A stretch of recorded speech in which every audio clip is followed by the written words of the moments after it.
Salut à tous, c'est Ocho, j'espère que vous allez bien. Bon, aujourd'hui, nouvelle vidéo, la team. Bon, je reviens des courses, tous les 2-3 jours, je suis en train de faire les courses. Mais le problème, c'est que, comme je vous ai dit, j'ai une petite cuisine. Ce qui fait que je peux pas, genre, aller une fois dans la semaine faire les courses pour limite tout le séjour. Je suis obligé d'y aller tous les 2-3 jours.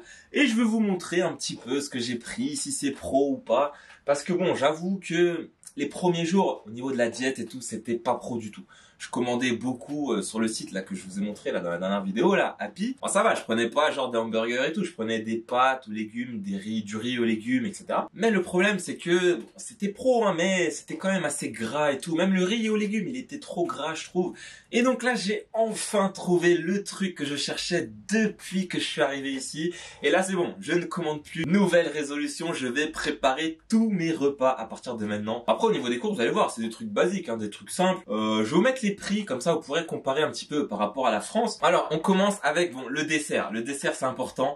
Il me faut toujours mon yaourt quand je termine de manger, donc j'ai pris des petites danettes. Après bon, les trucs classiques, basiques qu'on connaît, je vais pas m'attarder dessus. Il y a du lait, normal. Le lait c'est surtout pour le matin. Je sais qu'il y en a qui aiment pas le lait. Moi non plus je suis pas fan, mais le matin, pour manger avec les flocons d'avoine. Vu que je peux plus faire mes bowl cakes là jusqu'à nouvel ordre, bah le matin des fois je fais du porridge. Genre vous mettez juste des flocons d'avoine, du lait, peu de fruits ou de ce que vous avez un petit peu sous la main de sucré pour sucrer un petit peu le truc. Et ça fait un petit déjeuner très professionnel. Bon après on a quoi? On a de l'huile d'olive. Parce que là, j'avais de l'huile hein, dans l'appart, mais c'était que de l'huile de tournesol. Et ça, c'est pas pro du tout. Et là, j'ai enfin trouvé mon huile d'olive.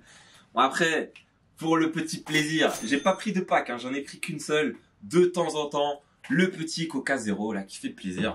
Attention, avec modération, ça c'est important. Après, on a vraiment les œufs. Les œufs, vous allez voir. Parce que ce soir, je vais vous montrer une recette. La recette, quand c'est la crise. Quand vous êtes à l'aventure, ou même quand vous n'avez pas de quoi commander tous les jours et tout, quand vous allez voir, vous allez dire oh, ça a pas l'air bon de fou.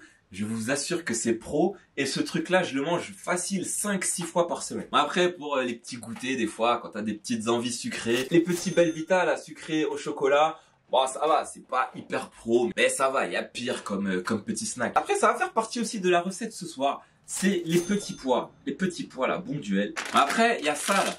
Ça là, c'est des noix de cajou. Normalement, c'est des noix de cajou. Si je me suis pas trompé, c'est des noix de cajou. Et elles étaient en promo. Genre, le paquet là, il était à 50 centimes. Donc, je me suis dit, bon, je vais prendre parce que je kiffe les noix de cajou. J'ai pris aussi des myrtilles. Myrtilles très très pro. Par exemple, quand vous faites votre porridge le matin, vous pouvez en mettre un petit peu dans votre préparation et ça va sucrer un petit peu tout en donnant du goût de myrtille. Et j'ai pris aussi des raisins. Des raisins.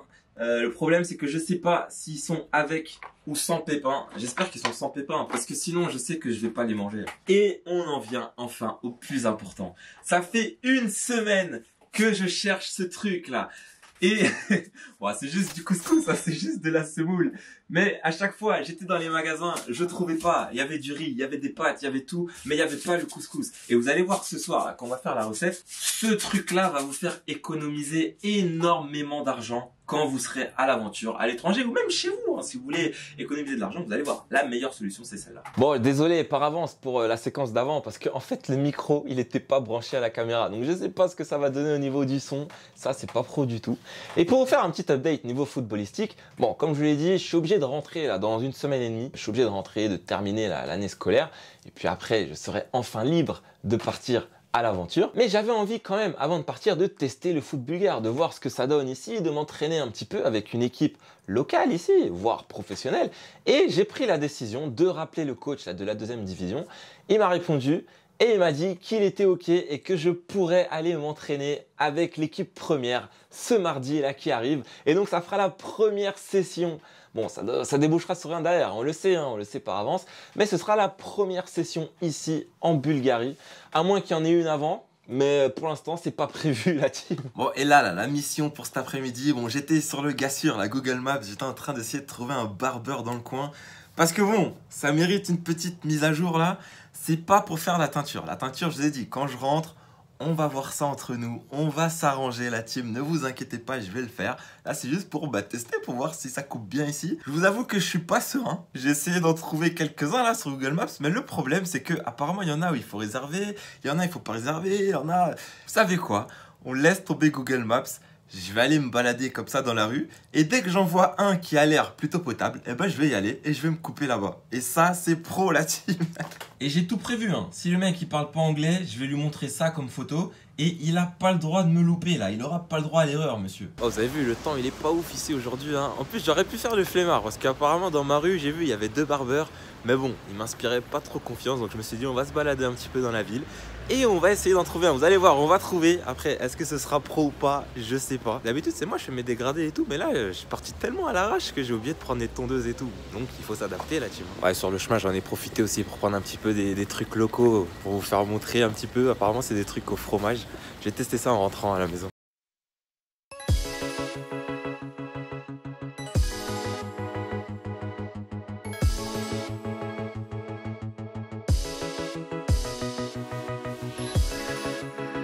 Bon, au final, je me suis pas cassé la tête, hein. Je suis allé dans le barbeur de ma rue. À chaque fois, j'en trouvais un, il fallait prendre un rendez-vous, je sais pas quoi. C'était relou.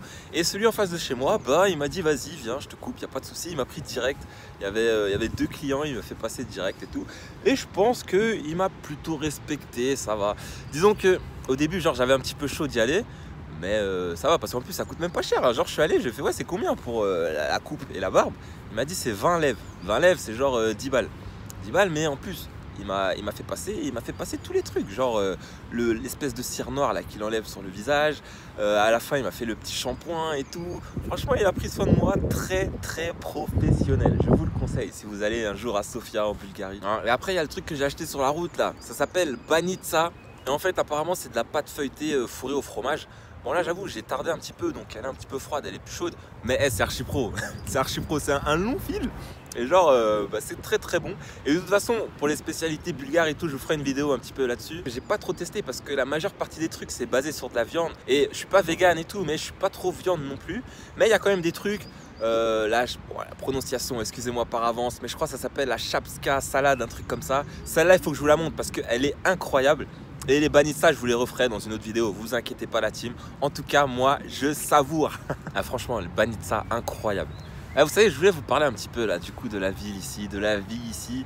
Parce que quand j'ai choisi la Bulgarie et tout, je vais pas vous mentir, je m'attendais à découvrir un beau pays, malgré tous les a priori que j'ai eu. Hein. Quand je disais aux gens, ouais, je vais en Bulgarie et tout, 2/3 des commentaires qui émanaient de ça, c'était négatif. Hein, dans la plupart, ouais, qu'est-ce que tu vas faire là-bas? C'est pas safe et tout, fais attention à toi, patati, patata. Et moi, du coup, je suis plutôt du genre à me faire une idée perso et aller voir sur place si c'est vraiment si dangereux que ça ou pas. Et au final, pas du tout. C'est grave safe ici, il n'y a pas de problème. Après, je parle pour Sofia Centre, hein, même si c'est vrai qu'il y a des coins qu'il faut quand même éviter. Mais c'est pas le ghetto non plus. Hein. Franchement, vous pouvez venir ici, vous serez safe, il n'y aura pas de problème. Et le truc, c'est que comme je vous l'ai dit, là, je suis obligé de rentrer dans une semaine. Et clairement, si j'avais pas cette obligation-là, je me serais grave vu rester ici jusqu'au minimum fin de l'été, sûr et certain. C'est une ville où... Peut-être pas que je vais faire toute ma vie ici, mais c'est une ville où je pourrais vivre quelques mois, peut-être même quelques années, écrire genre un chapitre ici. Peut-être hein, pour le retour, là, pour l'aventure là, qui arrive très bientôt, peut-être un retour en Bulgarie, ou peut-être une autre ville dans le coin qui est sous-cotée aussi pareil, mais dans laquelle je pourrais m'épanouir. Et on verra bien ce que ça va donner. Après là, il s'est passé un petit truc, c'est vrai que c'est un petit peu inhabituel que je vous dise un petit peu ce que j'ai sur le cœur, que je vous parle et tout. Mais depuis que ça s'est passé tout à l'heure, je suis pas bien, je suis rentré là. Je suis quelqu'un, vous savez, qui réfléchit beaucoup. Et ce genre de petit truc là, ce qui est arrivé tout à l'heure, ça m'a fait réfléchir. Et je me suis dit, il fallait que, je sais pas, je partage ça avec vous. Peut-être que ça va me faire du bien et peut-être que ça va servir à certaines personnes. Parce qu'en fait, je vous explique, ce qui se passe ici, c'est qu'avec les poubelles, c'est pas comme en France, c'est pas t'as ta benne individuelle et tu la sors à un jour spécifique de la semaine, après tu la rendes et tout. Ici, en fait, t'en as dehors et c'est une benne collective. C'est genre, tu pars de chez toi, tu vas dans la rue jeter ton sac poubelle, après tu rentres chez toi et je crois que c'est ramassé tous les jours, il y en a quasiment partout, il n'y a pas de problème là-dessus, ça déborde pas sale et tout. Et donc tout à l'heure, ce que je fais, je vais jeter ma poubelle, je vais la jeter dehors et c'est pas juste à peine, j'ai posé le sac, je me suis retourné pour rentrer chez moi et t'as 3 personnes qui viennent derrière moi là en sprint pour aller ouvrir le sac et voir si dedans il n'y a pas des restes de manger et tout. Clairement, je raconte pas cette histoire là pour que vous me disiez ouais c'est bien ce que t'as fait et tout. De toute façon, je vous dirai même pas ce que j'ai fait avec eux après parce que clairement Ça ne regarde que moi et eux. Et c'est des trucs qu'on va pas se voiler la face. On sait très bien que ça existe. Mais c'est vrai que moi, personnellement, je suis pas souvent confronté à ce genre de cas de figure. Et de le voir arriver comme ça me fait clairement mal au cœur de voir ce genre de truc. Comme je dis, vous savez, je suis quelqu'un qui réfléchit beaucoup. Et ce genre de truc-là, ça me fait réfléchir aussi. Et ça me permet de me rendre compte de la chance que j'ai d'être là, de pouvoir voyager comme bon me semble. Et surtout de ne manquer de rien quand je suis sur place. Par exemple, si là, demain, je sais pas, je vais aller manger dehors. Je peux aller manger dehors, il n'y a pas de souci. Je suis dans la maison, je veux faire à manger. J'ai pas de problème. Et à même pas 50 mètres, t'en as qui galèrent vraiment pour manger. Genre, j'en ai vu ouvrir des sacs poubelles.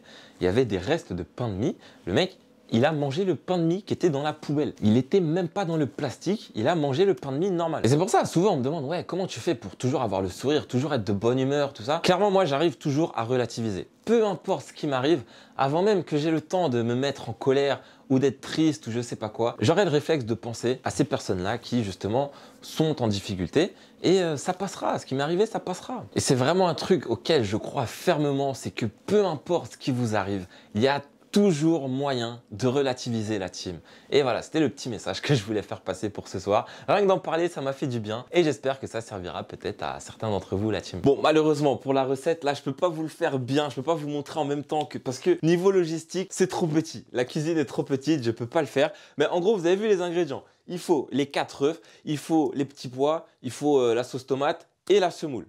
Il vous faut juste ça. Et ce que vous allez faire, c'est que vous allez tout cuire séparément. Les œufs, vous les faites en mode œuf brouillé.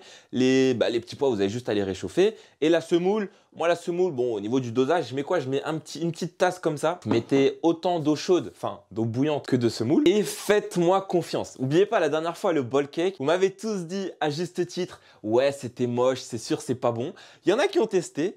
Et ils ont kiffé. Il n'y en a aucun qui a testé et qui m'a dit que c'était pas bon. Bon, j'avoue que c'était moche, hein. C'est vrai qu'il était moche. Mais le plus important, c'est que ça passe à la bouche et que ça a un bon goût. Et ça, c'est vraiment le truc que je mange beaucoup de fois par semaine. Je vous l'ai déjà dit tout à l'heure. Et avant chaque match, le repas que je mange quand le match il est en début d'après-midi, par exemple, c'est ça que je prends. Et voilà la team. Bon, j'espère que vous allez me faire confiance et que vous allez tester parce que là, je vous donne un vrai secret. C'est vraiment ça que je mange avant tous les matchs. Si vous dites, ouais, comment il fait pour courir autant lui à chaque match? C'est parce que je mange ça, la team. Là, franchement, au niveau de la diète et tout, ça, c'est très pro. En vrai, pourquoi je fais ça? Parce que déjà, c'est rapide à faire. Tu as juste à faire bouillir de l'eau pour faire la semoule. Vous avez vu l'état de la cuisine. C'est compliqué de se lancer dans des vrais plats ici.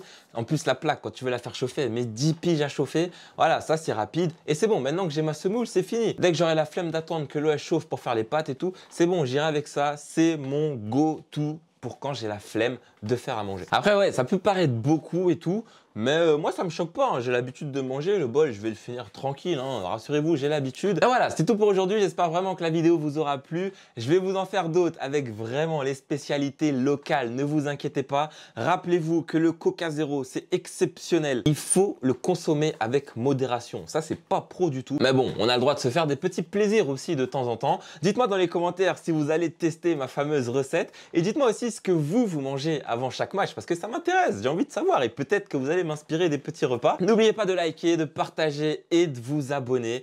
Et moi, je vous dis à très bientôt la team. Peace!